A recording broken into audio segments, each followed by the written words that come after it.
Hi, I'm Dr. Eric Westman, and this is the Keto Made Simple podcast. Hi, everyone. Dr. Eric Westman here, and welcome. In this video, I get a chance to review and talk to movers and shakers who I think are movers and shakers in the low carb and obesity, diabetes world. And it's my great pleasure to be speaking to Dr. Sogani, or how do I pronounce that? Sanghani. Sanghani. Roshni Sanghani has a new book on reversing diabetes, managing diabetes, which we'll talk about, but welcome. Thank you for having me, Dr. Westman. It's so great to connect with you. I've been reading and learning from your work for a decade at least. Well, sometimes we plant seeds and sometimes they grow. Most of the time they don't. So I'm glad that you learned it. Well, why don't we start from square one, which is, to someone who doesn't know who you are, please tell us about yourself. Sure. So I'm an endocrinologist. So I'm a hormone and diabetes and metabolism specialist, medical doctor. I did my med school in Mumbai, India, and I've lived about half my life in the US and half here, which is why I can flip accents. And sometimes I sound like I'm only from India, and sometimes I sound like I'm only from the US. But my med school was in Mumbai, and then I came to Chicago, where I did internal medicine, and I was a chief resident, and then I was a fellow in endocrinology. So I chose to specialize in diabetes and hormone disorders, particularly around weight and metabolism. I had to sort of break away slowly from mainstream, the way I was taught. So I guess the way I was trained to be a doctor had started to deviate away from what I thought I was doing when I entered healthcare, when I decided to pursue medicine as a career. And so over the years, I've created a lifestyle first practice where I don't want to be the one who keeps prescribing more and more medications without getting into people's lifestyle. So now I have great pleasure in working with them over 3 to 6 months on all the habits: nutrition, sleep, stress management, exercise, intermittent fasting, all to help the hormones do their thing and naturally help people achieve as best health as they can with the least amount of medication. Well, I think we think in the same way, in that way. And my experience was 2 of my patients did it in front of me, and I was just curious. I mean, how could this happen? They didn't even need a doctor, God forbid. Well, they used food, they read books about food. So what program were you in Chicago? I was at UIC for my fellowship, and my residency and chief residency was at Cook County, downtown. Okay. Wow. Okay. So that's, I have a friend and a colleague at Rush who, and there are several other, the language these days, keto-friendly doctors in the Chicagoland area. I gave a talk at the Illinois Obesity Summit. They have a Illinois Obesity Society state level, and met a bunch of doctors from that area, including I had a great chance to talk to and hear a talk by Bob Kushner, who is one of probably the leading drug treatment of obesity and diabetes researchers. And it's interesting how it's so siloed. I wonder, let's just take a moment about your training. And you mentioned breaking from what is the mainstream, what are endocrinology? So internal medicine doctors then can do a subspecialty in endocrinology. And so what is the training that you received in how we should treat diabetes? Yes. So sometimes endocrinology is a word that not too many people have heard about. So they all know what a cardiologist is. So I say the same way you need to study beyond your MD internal medicine to become a cardiologist, where you're taking another 2-3 years extra. The same way for me, rather than specializing in the heart, I took another 2 years after internal medicine to specialize in the hormones. And not everybody realizes that diabetes actually is a hormone problem. We think of it as a glucose problem, but it's actually a hormone problem, which is why it becomes a very big chunk of our specialty. And we are sometimes considered the last resort when it comes to diabetes, that when it gets really unmanageable at the primary care or family doctor level, It might get bumped up to a higher level trained doctor, and then we might be the last stop in terms of highest medical training for treating tougher cases of diabetes or more difficult cases of diabetes. So unfortunately, what that meant usually was escalating the pills and then eventually getting people onto insulin and then finally managing the insulin prescriptions, because insulin is a hormone, and that's our field. Endocrinology is the field of hormones. So my training essentially was about how and when to add more medication. I did not attend a single course during fellowship where I was taught how to bring medications down. That just was not part of my training. Yeah, that's fascinating. And that's same, for me, last century, we were all trained to all medication. Well, to what extent, I have a little bit of hope that the mainstream endocrinologists will eventually get to the root causes, obesity and that sort of thing, because they will hopefully transition away from insulin as the glucose control agent to the other shots that are being used for diabetes, the GLP-1, the GIP, GLP. In the obesity world, we call them first generation anti-obesity medicines and second generation, and they're going to be third generation. So is there any hope that in mainstream endocrinology that they'll just kind of gravitate toward those medicines, and then, because insulin really just locks you into diabetes, doesn't it? Yes, exactly. So you're right. Definitely, we now think about when you're not doing well on tablets, we think about injectable medication. And within injectable medication, insulin would not be the first thing we would think about. Now, the first thing we would think about would be the GLP-1 analogs, which the most famous one right now is semaglutide, which commonly we call it Ozempic or, Wegovy. And you also have the other injectables like a tirzepatide, like a Mounjaro. So these would definitely be the first line injectable that you would think about after somebody's not doing well on just pills. Yeah. So if, let's say, the mainstream medical endocrinology folks just talk about the shots and but they get onto the shots that lower the weight, people don't have to be so concerned about what they eat, do they? Or do they? It's a trick question. It's a tough question, Dr. Westman, and it's so highly contested and so highly debated, and it gets very sensitive sometimes. And I know why. If I could maybe walk through some reasons that I think this happens, and it's so contentious. The idea is not to deny people care. The idea is not to deny people treatment, to say, you should change your diet first, and only if you fail lifestyle interventions should you be offered a drug. That kind of framing sometimes sounds like there's a judgment or blame going on the medication. And that's where it gets really political and it gets difficult. And that's not what we're trying to do. Healthcare providers are not in practice for that. Still, I think I have my own practice stance on this, but just to sort of put more opinions on the table, I hear colleagues who will say, well, we're endocrinologists and we have to be the ones prescribing the GLP-1s because we're the most qualified to do so. So when new medications enter the market, we need to be the ones showing the way. And I have to listen to that. And I'm like, but I didn't take my oath or enter medical school to help more medications enter the pipeline. I mean, if that was the case, I should have gone into clinical pharmacology research, like help new drugs enter into the market. That was not the role I decided for myself. I wanted to be the one who helps my patient heal, achieve better health. If the body is healthier, I think it can be possible with less medication. So this is like a sort of a philosophical issue.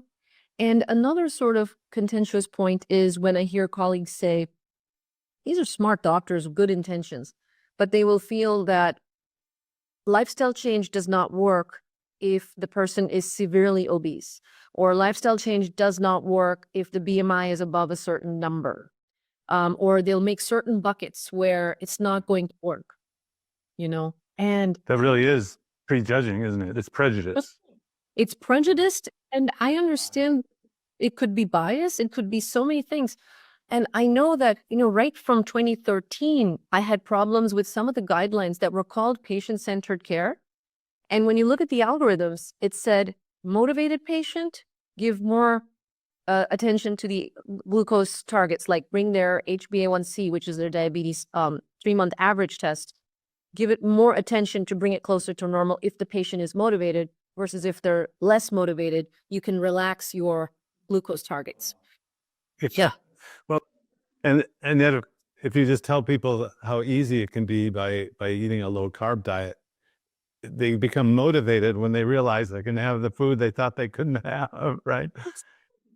And I was worried. I was like, there's no blood test for motivation. How am I going to make the right decision here?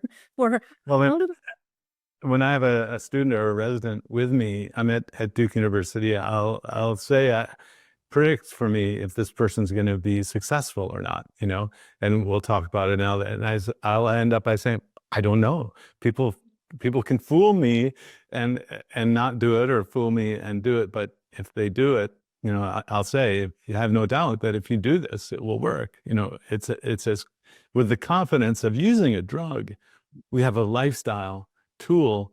But so still today, I get the feedback from endocrine professors.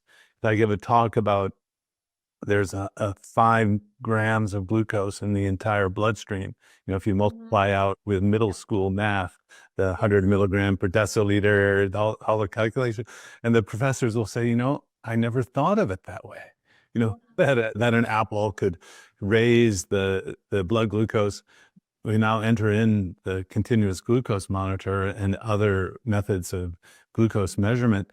We really don't need the doctor much, or the other doctors. But one last thought there was, you go back 100 years. So let's say we didn't have all these resources and drugs and all that. Doctors used a low carb diet for diabetes 100 years ago when there were no drugs at all. I mean, so when I bring that up in a medical meeting, wow, that's news to me. So how did you kind of fall out of the tree of the medical mainstream? Yeah. So, even like you just mentioned, the history of using low carb goes back a century, because insulin only entered our toolkit in 1922. So it's been only 102 years that we had this life-saving treatment for people with type 1 diabetes. And Gary Toms's book, and so this most recent book of his called Rethinking Diabetes helps you look at that entire historical timeline of what was diabetes centuries ago versus now. And yes, the low carb wave tried to raise its head up anti-mainstream multiple times in history, and I'm hoping that now with the way the awareness is going, with all of us getting together, hopefully this time we get it to stick. But how did I fall out of the tree? In your case, you had patients who came to you with the success story of, we did this on our own, and it got you thinking, what was that about? A scientific mind will be, well, how did that? You were an exception. You didn't do it the way I was expecting, and it still gave a good result. So the scientific mind kicks in. So Right. Similarly for me, it happened in a slightly different way. Is I was still giving mainstream advice to people till about 2013, where pills would fail, and I would say, you know what, you need insulin for diabetes. And this one gentleman in 2013 said, I won't take insulin. I won't go on insulin. I will do whatever it takes, but I won't go on insulin. He told me that in his life, he had never seen anyone get better once they started on insulin. It didn't make them better. Nobody, came out of illness. They just kept going downhill. So I had to, right? And I had to listen to him. And luckily, by good grace or good luck or whatever it was, I had, before moving from the United States, from Chicago back to Mumbai in 2011, along with being an endocrinologist already practicing, I went ahead and took the diabetes educator course. I wanted to be an educator also, because I was coming to a new country. Even though India was my country, I'd been out for a decade.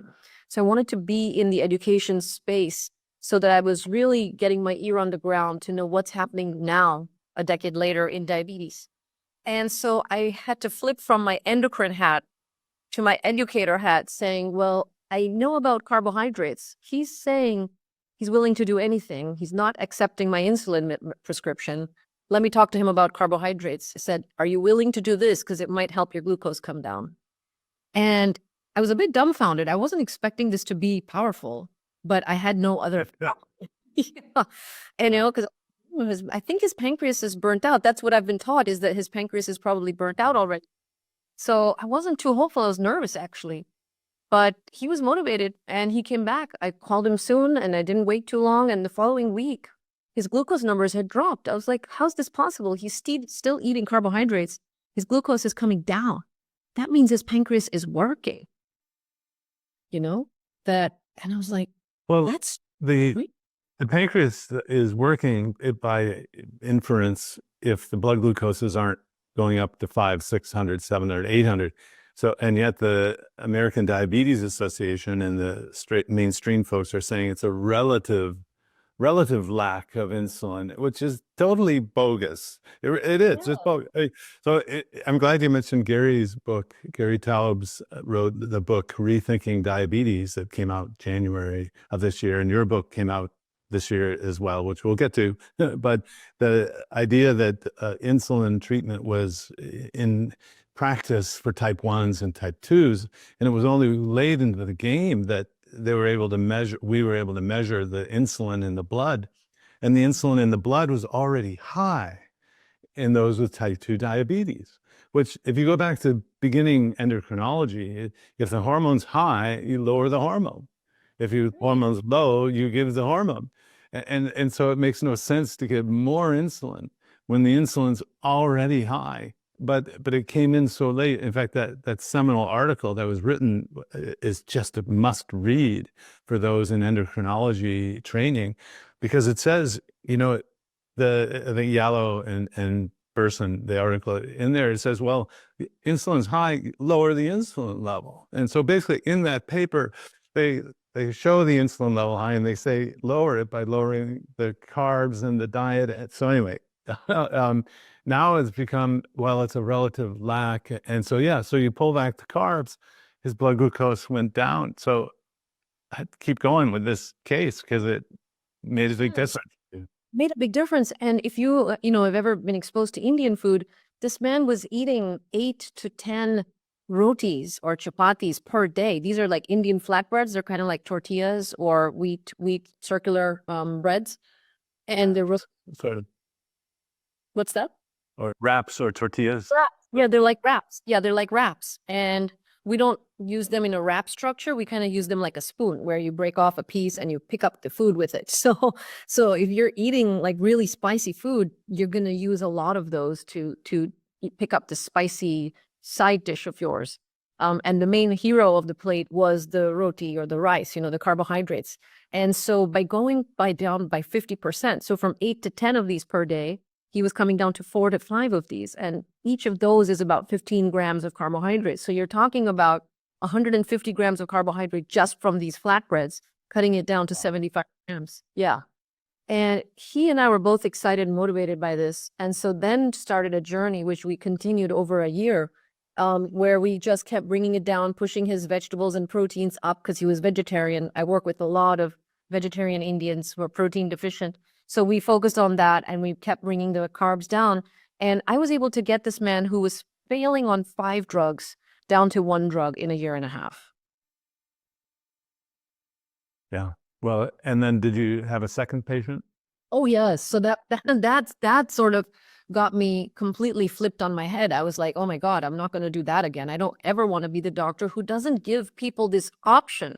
I have to show them that if you want your glucose levels to come down with less medication, we have to talk about the nutrition. We have to talk about sleep, stress management, exercise, fasting. And so this sort of come together happened in 2014. By then I started looking for everything I could find. I read things by you. I read Gary Taubes, Robert Lustig, David Ludwig, and then by around 2017 or 18, Jason Fung.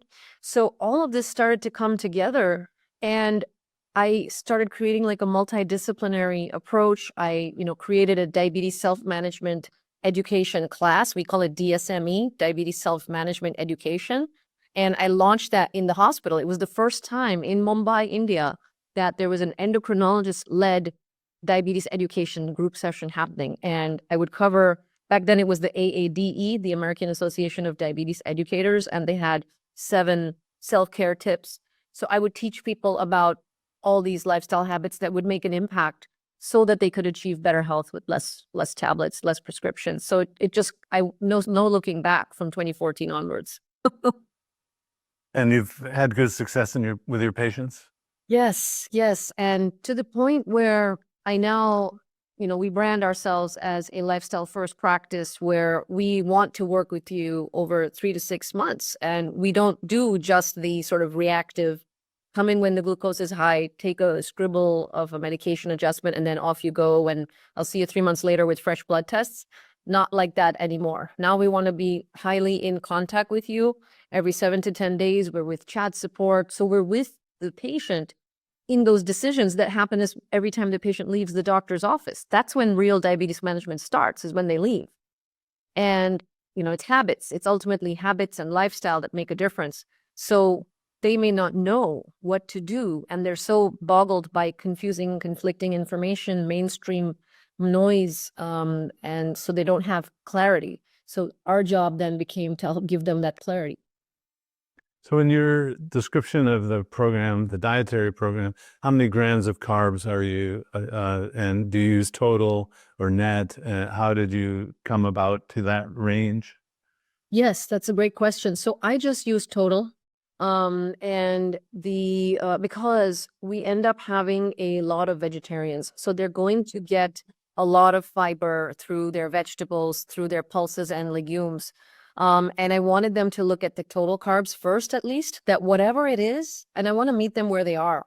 The other thing I've, invested some attention and training in for myself is motivational interviewing as a coaching technique, so that, and that came from the addiction space. It was first used on people who struggle with alcoholism and drug use, substance use. But it has now entered into diabetes, into mainstream chronic disease management, because it's so much about, managing a chronic disease is so much about patient behavior. It's not just about how intelligent my prescription is, my medications. So I use that, is I meet them where they are. Yes, I have an idea of where I want their proteins and carbs and macros to be, their sleep, their stress, their everything. But if I just dump it at them one way, it's not going to help them succeed. And I want them to succeed. So how do I help them is I start showing them. So they basically start logging their current data into my app. And it's just a factual, non-judgmental assessment of what are your total carbs and proteins. And I've sort of put in a bit of scoring of my own, where if it's a highly processed grain, for example, if it claims to be a protein bread, like it's a loaf of bread that calls itself protein bread, we'll teach the patients label reading, and we'll say, look, they're claiming this much protein and this much carb, but look at the other ingredients in here, which are bound to cause inflammation, cause, reduced availability of your processed nutrients. And so we've kind of downscored some of the claims on the nutrition labels based on Don Layman's research on protein availability. And so at least so for example, if someone starts at, let's say, and a lot of my patients start around 200 or 250 grams of total carbs per day, and their daily protein is around 20 or 25 grams of protein per day. So we'll say, instead of having them worry about, oh my God, you're going to take away my carbs, because they're attached to the fact that that's what gives me my fullness. I eat that big serving of carbs to feel full. And then they'll be like, you're making me eat less food, remembering that people with high carb, high insulin, they're hungry all the time. And so if I start taking away that, they're going to feel nervous. So let's work on hunger by pushing protein up first. So I'm telling them to eat more of something. That usually works well, is I'm asking you to eat more of this psychologically. And your paper, actually, where your team switched out 60 grams of protein, you guys went from how was it called? It was called from a high carbohydrate to a high protein approach, I think, was the name, the way the publication was titled, where the net difference was you chopped off 60 grams of carb and replaced them with 60 grams of protein. And just doing that, people's metabolism and parameters got so much better. So that's what we end up doing step by step. So from 20 grams of protein a day, we go to 30, slowly, because a lot of our patients probably have SIBO. They probably have some gut microbiomes that are not great at digesting protein. So a lot of digestive complaints. So we have to go really slowly with them while reducing the carbohydrates as they feel more full. So it's not that I start with a number on day one. I'm trying to answer the, target carb question. We Right. did, yeah. So the other thing is, So I'm going to just bring in a little skepticism. So how low can you go, or how high can someone still be and reverse diabetes and lose weight and accomplish, what yes, the best studies we have come from Verta Health. Of course, our studies were long ago, but that you can actually reverse and take people off insulin. And I just have to confess, if someone is vegetarian in my area or vegan, I say, that's not the set of foods that I know. And so I pull out a book off the shelf and help people find Instagram directly to keto groups in India, for example, or so I have to say that I don't know much about how low about using just vegetarian foods, but I want to learn. And so can you reverse diabetes of someone at 100 grams of carbs a day? right. That's such a good question, Dr. Westman. So I'll tell you what I've been doing in practice is because there is such a high prevalence of vegetarianism, and just the same way that I had to offer my patient in 2013 the option of, is he willing to reduce his carbohydrates if that gives him the chance of avoiding insulin? I have to offer to people the question, is in India, vegetarianism is a very important cultural Yeah, I background. understand. Yeah. So I cannot just come in and swipe it away. I'm vegetarian. Yeah, it's very difficult. I mean, I have to work with what I've got, and I know they can succeed. Like I have reversed my own prediabetes with an HbA1c of 6.3. It's now a 4.9 or a 5. I'm vegetarian. I'm low carb, but I'm not keto. But I can tell you later on, offline or somewhere, what I eat in a day. But how do I work with people who are vegetarian is I have to offer them the possibility. If you're willing to go with animal protein, you're going to succeed much faster. It's going to be easier. Your gut will handle it better. Your digestive symptoms will get better. It's so much easier to achieve your protein targets with animal, good quality protein.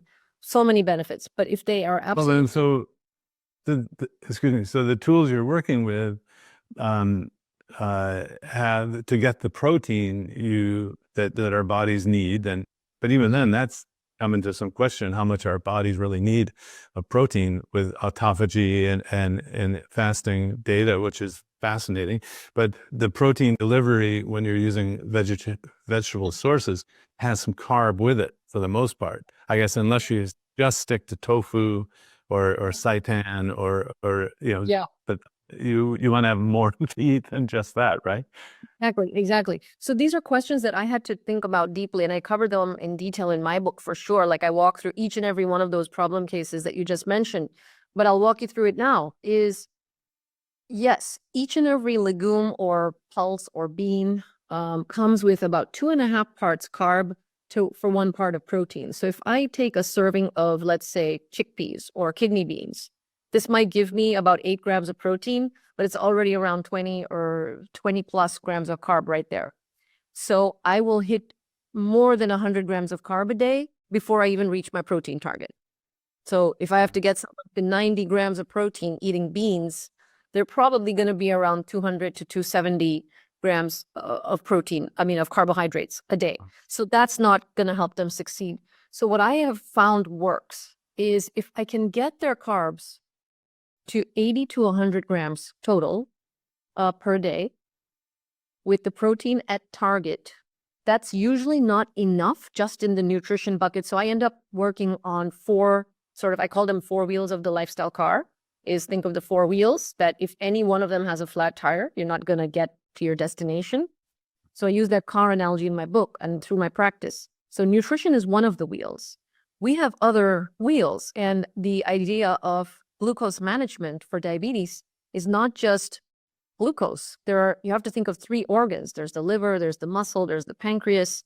So manipulating food is one piece of it, but there are other things we can do to help these 3 organs, which is how's our sleep, how's our stress management, how's our exercise and strength training, and then 5th point being intermittent fasting. Once your 4 wheels are okay, then we can add intermittent fasting, because what I don't want is a protein malnourished, non-exercising, poorly slept, stressed out person trying to fast. They'll say, fasting didn't work for me.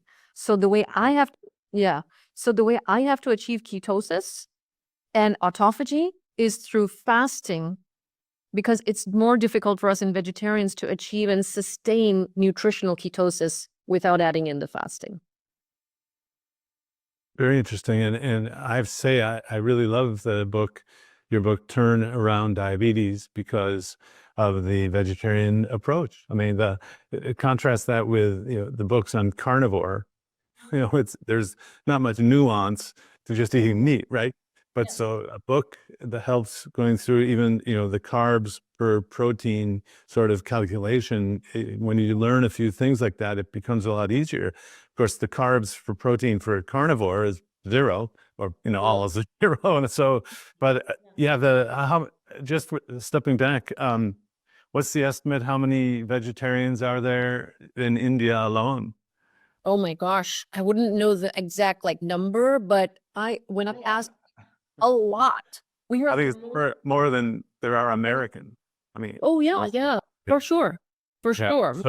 So when you step back, the view that the entire solution here, worldwide can be meat based, I think is, I have to say, I traditionally teach omnivorian or carnivore-ish, but we have to be able to have books like yours that address this for those who ethically, morally, religious reasons choose vegetarian lifestyles. Yeah. And they don't have to be stuck with progressive diabetes just because of that one food choice. We may have to work harder on the other areas because, like we were saying, it's so much easier to just go for animal protein. Everything starts to get corrected quickly. But if we're going to take the vegetarian road, we have to be very meticulous, very careful to get that sort of balanced, healthy approach that can sustain. And we've seen that. I've built my entire practice around this. This is exactly what I solve for every day. So parties, social life is ruined because every party I go to, people are like, how do I get protein? What's protein in this food buffet over here? Well, these days, to relax the crowd, I usually have a little bit of carbs, and I say I'm off duty, and okay, then people relax. But so I guess I was trying to think about the different approaches, the tactics using food. You have to address the protein and the carbs, and I also wonder the exercise component in your practice or in India. Do people jog? Jogging in the big city. I live in Mumbai, so it's a big city. And the number of jogging tracks or dedicated walking pathways are not sufficient for the majority. Yeah. I was hoping you just say no, because I mean, in my experience, it's a purely American thing, and if I'm in another country jogging, everyone looks like, "What are you, crazy American?" But if exercise certainly can be part of the answer, and how do you use? Well, let's talk about non-dietary things that you incorporate. Yes. So we do see runners. There are jogging and running communities. There are a lot of marathons, ultra marathons, triathlons. All of that stuff is happening here. So there is a fitness community that's into that stuff. But for the average citizen walking around the streets, they may not have access to safe jogging, walking tracks. So we need to help them with other things. So people are very familiar with walking when they get a diagnosis of diabetes. They start walking, and that's a great thing. The other thing they're okay with is doing yoga. There's a lot of acceptance for yoga, and I'm fine with yoga. I just feel like there's going to be a plateau, and I had to go take the certified personal training course from the American College of Sports Medicine myself, because again, in med school or in fellowship, I didn't get any time being trained in exercise. Didn't know anything about it, right? So we studied about fractures and bone tumors, but we never had exercise understanding. So strength training to build muscle mass, I didn't realize until so late in my career how important that is from a hormone management or from an endocrine perspective. That muscle has, I feel bad, or I feel embarrassed that we didn't know these things in a practical way. It was something I knew from physiology of like first year med school, but it was caught dust and went away somewhere in the attic in my brain. So we do talk to patients about strength training, and there is more access to gyms where you can have a membership. There are personal trainers who come home to train you in your house. There's a lot of physical therapists also who get people gym ready, because unfortunately, with the sedentary lives and indoor lives that a lot of us have taken to, a lot of people have aches and pains. They don't know posture. They don't know how to engage their core. Even when we stand, even I didn't know how to engage my core. I've spent a lot of my time at a desk studying, practice. I'm not an athletic, lifestyle as such. I exercise because it's good for me, but I have a lot of sedentary habits myself. And I'm always working around that. But so we have stiff shoulders, we've got stiff hips and knee pains. So accessing a physical therapist is another thing people do here, is to get gym ready, is first learn how to sort of set your shoulders neutral, get your neck in the right alignment, get your spine to be neutral. Many of us don't know how to do diaphragmatic breathing, for example. So many components, or sitting and activating your legs at your desk, like even that non-exercise, just fidgeting, bouncing your heels under your table just to activate your calf muscles. So there are so many ways we talk to patients, and then we help them take it to the next level once they're mentally ready and accepting of the idea of building muscle. Because in India still, I hear this a lot, is I don't want to be a bodybuilder. And you're not going to get to be a bodybuilder anytime soon, trust me. That all or nothing thinking, right? Yeah, they're like, oh, in this age, why do I need to go to a gym? That's for, somebody else. And so they don't associate frailty of aging as something that can be prevented. We've got a lot of, multi-generational families. We've seen our grandparents get old and frail and cared for by the middle generation. So there's almost like this acceptance of decline where, and I've seen life in America where people are independent more, where they're not counting on that my kids will keep me in their homes when I'm 75, 80 and weak. There's a different mindset about what aging looks like. Here, it's I don't want to be a burden on my family that they have to put me in a retirement home. So very, very different. It's a social, which is not a great way to go. But so has the cult of pickleball hit India yet? It has. I just saw pickleball set up right close to my house. It just came up recently.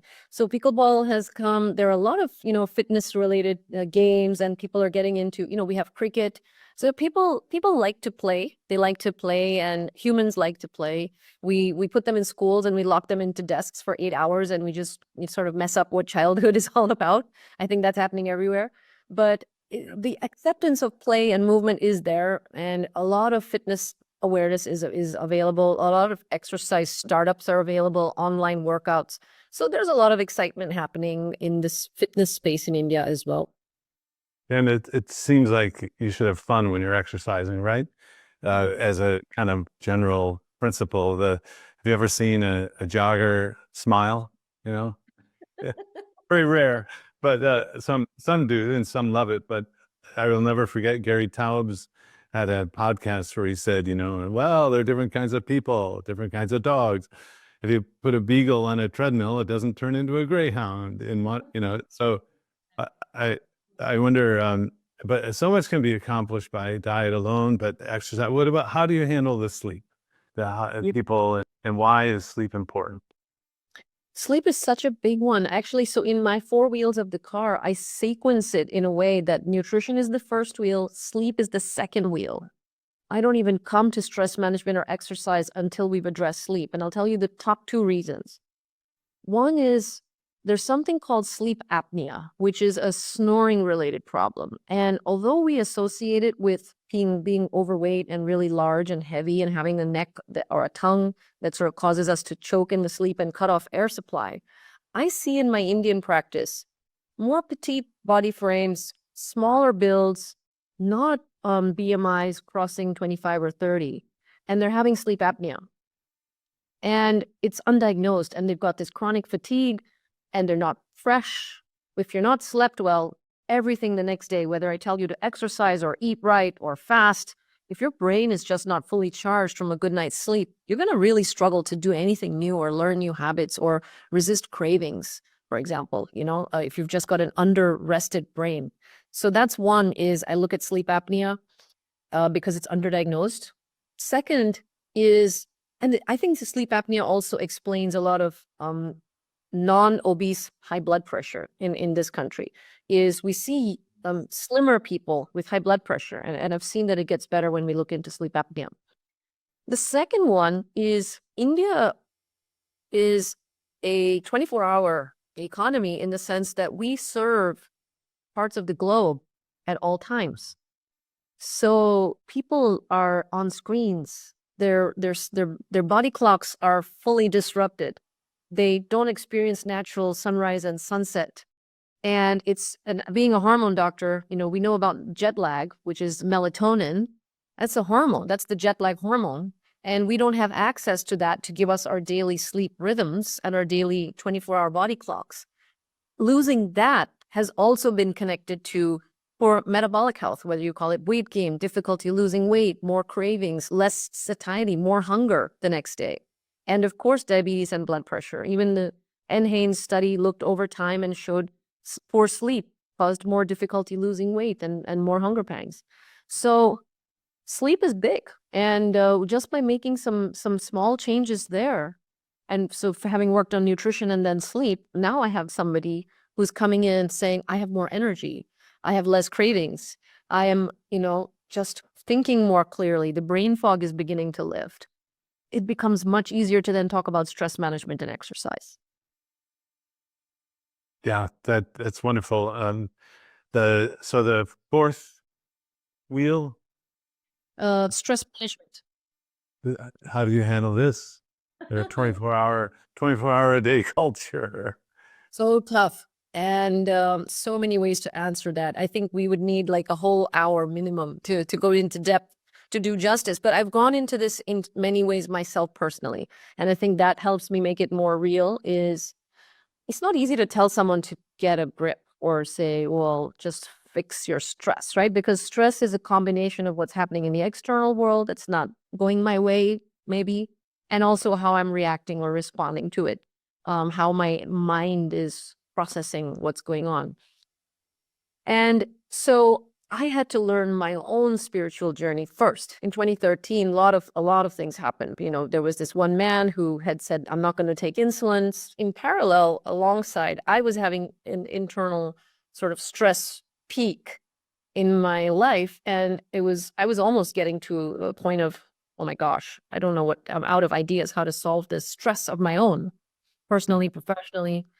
And it was a dark moment. And I came across a meditation technique and I started using it because I had reached my wit's end. I was like, my intelligence is not helping me feel happier. I just want to be happy.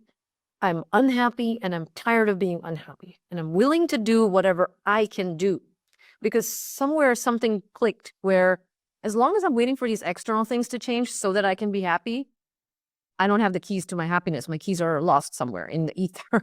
I can't be happy because no one's doing what I want. The world is not giving me what I want. And so I wanted to get the keys back. So as my meditation practice started, again, being a curious, bookish, geeky sort of person, I again went into so many books and some wonderful books like Eckhart Tolle and Michael Singer, my own culture from India, deep spiritual backgrounds in India as well. Talking about meditation or even God is not an awkward thing to do in this country, at least. And it doesn't have to be God. It could just be that you know that you deserve self-care and you deserve self-love. It could be just that. And that's all it really takes, honestly, is to find that inner peace and quiet. So depending on how the person comes in, I address stress management in different ways. Again, I had to get trained in emotional eating. What is mindfulness? What is mindful eating?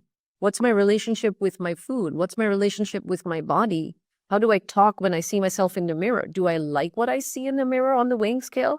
Or do I hate what I see? Because my thoughts, this is the neurology and endocrinology linked together, or psychology and endocrinology linked together. If I'm thinking negative thoughts, I'm feeling negative emotions, that's setting up negative hormone responses in my system. I mean, I might have a difficult environment. I might be living under very challenging circumstances, and that could be affecting my well-being. But within myself, these are the things I have control over, is my thoughts. And so depending on how much I can build the rapport or the trust, and, again, because I have this reputation now of being holistic, being overall comprehensive, there is that little bit of access where I have permission to go into these sensitive areas. And we've kept a spiritual therapist in-house. So we have a spiritual counselor who will go through like a guided mind-body session. For example, let's say somebody says, I have a sweet tooth, and they want to get rid of the sweet tooth, and they don't feel powerful in front of sugar. They feel powerless, and they logically know they should stop, but they feel like it just sort of comes at them, is this urge to come consume sugar just takes over. It's like the emotion, like a tidal wave, just knocks you flat. And so they'll go through a session with the therapist of ours, and maybe it comes up, if they're okay with going there, old memories, old associations, old unhealed emotional aspects that were sort of showing up under sugar. And until we address those emotions, it's very difficult to have them just stop sugar. So this is one example. Yeah. Well, most people don't know, but I'm the son of a psychiatrist. And so, not that I am one, in fact, I repelled against something that didn't have numbers and all that, but the mind is connected to the body. And I have a similar story I don't talk about much of individual transformation that it's hard to bring that up in the American setting, I have to say, and because of various reasons, although some people are open to it, and that really does become such an important part of the stress. I guess it's the wheel of the stress management on your framework, which is fantastic. But sometimes it's like a bait and switch. Someone comes in, we're just going to talk about diet, and then you bring up what, religion or spirituality? What is this? What is it? I thought this was a doctor's office. But then people don't think it's a doctor's office because I talk about food. And so, well, fantastic. And I can't say enough good things about your book. How did you, it's no small feat to write a book. How did this come about? Oh, yes. And, I'm speaking to someone who's done it multiple times, before me. How does that help? I've enlisted good people. Yes, yes. So, well, I can tell you briefly and I'll say I'm a daughter of a psychiatrist also. Ah, Yeah. And believe it or not, I did a year of psychiatry before coming into internal medicine. One of my interviews was at Duke, and I met Dr. Grace Thrall way back. So look at how I'm still like talking to someone from Duke about mind body, or the connections between thoughts and health even today, more than 20 years later. But to come back to the book, was I kind of knew that it has to get out of my head. It just needed to, like, if in Harry Potter, right? He takes the wand and he does that and he puts ideas into the bowl. I needed these ideas to get out of my head so I could see them, share them.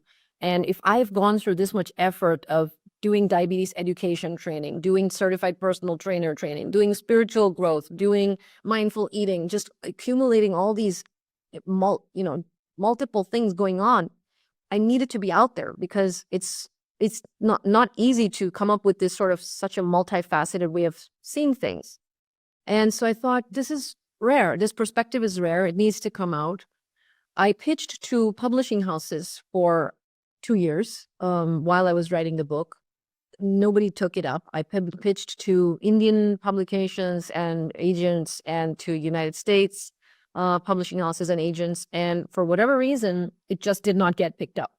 And so I finally self-published it. I went with a self-publishing road last fall, and the book hit the stands this June, and it's done. But it was a 4-year process of writing.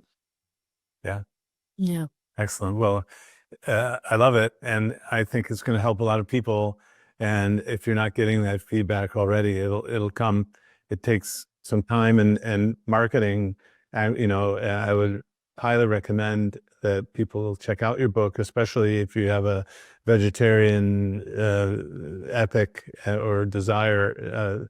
And have you do you use this in your practice? Is it that much of a guide, or is it more for someone to read who hasn't come to your practice?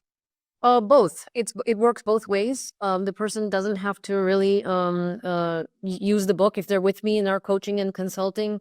A lot of things we're saying on screen or on our Zoom calls is in the book. So I might go back and say, you know what, do you have the book? This is page this, and you'll have time to really soak it in. And some of them will say, yes, I'll get it. Some of them will say, I have your book. And when I read it in my free time, it feels like you're talking to me. It feels like you're in the room. So it goes both ways. Yeah, but I've seen people discover the book or read it and have nothing to do with my practice and find that they're already working on changes on their own without needing to see me or work with me. Of course, if they're on medication, they should work with their doctor because there might be implications if you're on prescriptions. But it does work as a book just for your own healthy lifestyle. And I use the word diabetes in the title, but there's so much in there for people who want to prevent diabetes or avoid diabetes as well. And a dedicated section for type 1 diabetes too. So. Yeah, fantastic. And you can't beat your credentials. And yet the information is more self-taught and through patient experience and your experience, which I find is kind of a recurring theme for those of us. We learn from others or through our own, not through the medical system so much, which I've kind of thrown up my hands in a way of trying to surmount the fortress of pharma, which, is infiltrated and takes over the medical educational program. Is that your perspective or the way you put it together now? Oh, yeah, it is true. And, I'm thankful that people like you are still at universities able to still do things. And your research helps us, Verda's research, your research through Duke. It all helps people like us because otherwise we're just doing things that are not evidence-based and we're putting our careers at risk. But yes, the pharma influence is quite strong. Dr. Westman, I should say that I was invited to write a chapter on lifestyle change for a cardiology textbook because I had given a talk to cardiologists across India, more than 400 of them, who wanted to hear about diet and exercise in preventive cardiology. And they liked the presentation so much, I was invited to do this as a chapter in their upcoming book. And I did it, and I got a copy of the book as a complimentary. And it's a book. It's an actual book. But when I received it, there were glued in drug ads inside the book, and now I know who paid for the print, for the printing costs. It's a book. It's a book, and it's been sponsored by pharma. So I don't know, Well, I wonder, so the thing, turnaround diabetes is still self-published? Self-published, yes. So maybe let me see if I can talk to Victory Belt, and would you consider having someone else help? I need all the marketing help. I need marketing help. I want this book to reach more people, and I really need the message to multiply how many ever multiple fold it can, because so many lives need it. So, well, if you don't know much about Victory Belt, they really took low carb and keto as a banner through the years, based in Las Vegas.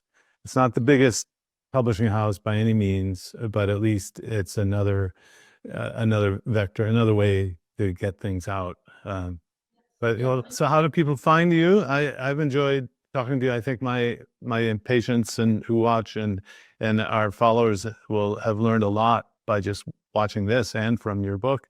How can they learn more from you? oh, thank you. So it's my first name and last name. I'm on Instagram. I'm on LinkedIn. I'm building up a YouTube presence, trying to, follow in your footsteps. And as much as we stay in the clinics, it's great, but we also need to multiply the message on YouTube. So trying to do that through my own channel, which will be with my first name and last name. And of course, the book is right now, it's on Amazon as of now. So Great. Great. Well, any final thoughts? Otherwise, thank you so much for taking time to speak to me. yes, I'd love to stay connected. And, I learned so much from the work all of you do. It's been nice. I was at the San Diego conference in August, and your name came up so many times, in that meeting. And I was so thankful that I had the support from you when I was coming out with this book. And for me, it was like almost like a validation to come out from India and meet everybody there and not feel so alone in this community and feel that network of support. So thank you for today and for your time. And I'm sorry to have missed the meeting. I couldn't make it due to family matters, but again, keep up the great work. Thanks so much. Thank you so much, Dr. Westman. Thanks. Take care now.